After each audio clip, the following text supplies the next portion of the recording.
ବାବୁ ଘରେ କିଏ ଅଛି? କଣ ଚୋରି କରିବାକୁ ଆସିଛ? ନାଇଁ ବାବୁ, ମମି ଅଛି କି ଏଠି ଡାକିଲ? ମମିକୁ ଡାକିବି? ରୁହ। ହେ ବାପୁ, ବାପୁ ଟିକେ ଏଠିକି ଆସ ତ। ବାବୁ, ବାପୁକୁ ଏମିତି ଡାକନ୍ତୁନି। ବାପୁକୁ ଟିକେ ଇଜ୍ଜତର ସହ ଡାକ। ବାପୁ ଇଜ୍ଜତର ସହ ଟିକେ ଆସ ତ। କଣ ହେଲା? ଅସରପା ଝିଟି ପିଟି ପାଇଁ ପାଉଡର କିଛି ରଖିବେ କି? ନା ନା, ଆମେ ସେମାନଙ୍କୁ ଏତେ ଭଲ ପାଉନା। ଆଜି ପାଉଡର ଦେବୁ, କାଲି କ୍ରିମ ମାଗିବେ। ସାର୍, ଆପଣ କାହିଁକି ମଜାକ କରୁଛନ୍ତି? ଷ୍ଟାର୍ଟ କିଏ କରିଥିଲା? ମୋ ଘରେ ଆସିକି ତମେ ମଜାକ କରିବ, ଆମେ କରିପାରିବୁନି? ଗୋଟେ ଭଲ ଜିନିଷ ଅଛି ସାର୍, ତ ମୁଁ ନାଚିବି? ନା ସାର୍, ଗୋଟେ ବଢିଆ ପେଣ୍ଟିଂ ଅଛି। କେତେ ଦାମର? ମାତ୍ର 10,000 ସାର୍। ଏତେ କଣ ପାଇଁ? ଅଏଲ ପେଣ୍ଟ ତ, ସେଥିପାଇଁ।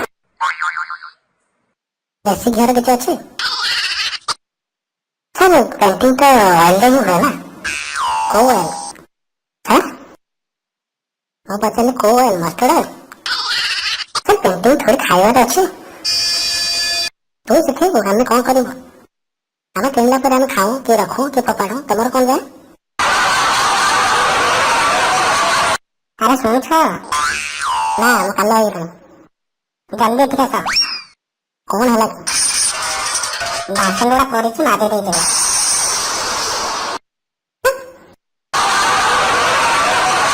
ବାହା ହେଇସାରିଲଣି? ହଁ ସାର୍। କାହାକୁ ବିବାହ ହେଇଛ? ଝିଅଟାକୁ? ହଁ ସାର୍, ବାହାଘର ତ ଝିଅଙ୍କ ସହିତ ହିଁ ହୁଏ। ମୋ ଭଉଣୀର ତ ଗୋଟେ ପୁଅ ସହିତ ହେଇଥିଲା। ମଦନା, ତୋ ପାଖରେ ସ୍ତ୍ରୀ ଅଛି କି? ହଁ, କଣ ହେଲା? ଆରେ ନା ନା, ଇଏ ନୁହେଁ, କପଡା ବାଲା। ତ ଇଏ ତତେ ବିନା କପଡାରେ ଲାଗେ? ଆରେ ନା ନା, ଇଏ ନୁହେଁ, ପ୍ରେସ ବାଲା। ହଁ, ଇଏ ପ୍ରେସ ହିଁ କାମ କରୁଛି। ଆରେ ଭାଇ, ଯାହାକୁ ଛୁଇଁଲେ କରେଣ୍ଟ ମାରେ। ଆଚ୍ଛା, ଥରେ ଛୁଇଁକି ଦେଖ, କରେଣ୍ଟ ମାରୁଛି କି ନାହିଁ ଜଣା ପଡିବ। ଏତେ କରେଣ୍ଟ ଲାଗିବ କି ସ୍ତ୍ରୀ ନାଁ ଭୁଲିଯିବୁ। ହଉ ମଦନା ଭାଇ, ମୁଁ ବୁଝିପାରିଲି। ଆଉ ବୁଝିଗଲୁ ପୁଣି ଏଠି ଛିଡା ହେଇଛୁ? ହଉ ଭାଇ, ଯାଉଛି। ତୁ କିଛି ରଖିଦିଅନ୍ତୁ। ତୁ ତ ପୁରା ପଛରେ ପଡିଯାଇଛୁ। ବସ୍ ଗୋଟିଏ କିଛି ନ ରଖିଲେ ତୁ ଯିବୁନୁ ଏଠୁ। ମୁଁ କାହା ପାଖରେ କିଛି ରଖେନି। ତୁ ଏତେ ଜିଦି କରୁଛୁ ତ ଠିକ। ଟଙ୍କା ସାର୍,